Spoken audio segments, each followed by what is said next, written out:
ಅಹಿಂದ ಹೆಸರು ಹೇಳಿಕೊಂಡು ರಾಜ್ಯದಲ್ಲಿ ಅಧಿಕಾರಕ್ಕೆ ಬಂದು ಎಲ್ಲ ಅಹಿಂದ ಸಮುದಾಯಗಳಿಗೆ ನ್ಯಾಯ ಕೊಡ್ತೇನೆ, ಅವ್ರಿಗೆ ಶಕ್ತಿ ತುಂಬ್ತೇನೆ ಅಂತೇಳಿ ಇವತ್ತು ರಾಜ್ಯದಲ್ಲಿ ಅಭಿವೃದ್ಧಿನೂ ಇಲ್ಲದೆ ಅಹಿಂದ ಸಮುದಾಯಗಳಿಗೂ ಕೂಡ ಅನ್ಯಾಯ ಮಾಡಿರ್ತಕ್ಕಂಥ ಕೀರ್ತಿ ಸನ್ಮಾನ ಸಿದ್ದರಾಮಯ್ಯನವರು ಸಲ್ತಾರೆ. ಇವತ್ತು ರಾಜ್ಯದ ಜನ ಇವತ್ತು ಹೊಟ್ಟೆ ಹುರ್ಕೊಳ್ತಾ ಇರ್ತಕ್ಕಂಥದ್ದು.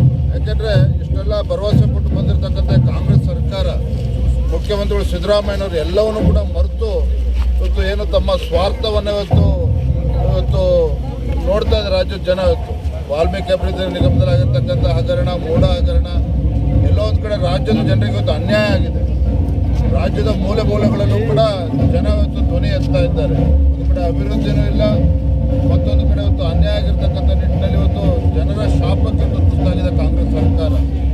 ಹಾಗಾಗಿ ಇವತ್ತು ಸಿದ್ದರಾಮಯ್ಯ ಏನು ಹೇಳಿದ್ದಾರೆ ನನಗೆ ಅದ್ರ ಬಗ್ಗೆ ಸಂಪೂರ್ಣ ಮಾಹಿತಿ ಇಲ್ಲ. ಅದು ಎಲ್ಲೋ ಒಂದು ಕಡೆ ರಾಜ್ಯದ ಜನರಿಗೆ ಇವತ್ತು ಈ ಕಾಂಗ್ರೆಸ್ ಸರ್ಕಾರ ಅನ್ಯಾಯ ಮಾಡಿದೆ ಅನ್ನೋದ್ರಲ್ಲಿ ಯಾವುದೇ ಸಂಶಯ ಇಲ್ಲ.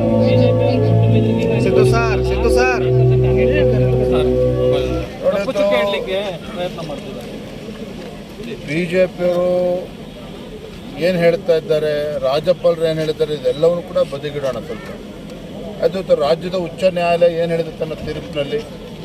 ಇವತ್ತು ರಾಜ್ಯದ ಉಚ್ಚ ನ್ಯಾಯಾಲಯ ತನ್ನ ತೀರ್ಪಿನಲ್ಲಿ ಸ್ಪಷ್ಟವಾಗಿ ಮುಖ್ಯಮಂತ್ರಿಗಳು ತಪ್ಪಿಸಿದ್ದಾರೆ ಅನ್ನೋದನ್ನು ಸ್ಪಷ್ಟವಾಗಿ ಉಲ್ಲೇಖ ಮಾಡಿದೆ. ಇದ್ರ ಬಗ್ಗೆ ಪ್ರತಿಕ್ರಿಯೆ ನೀಡಿದರು.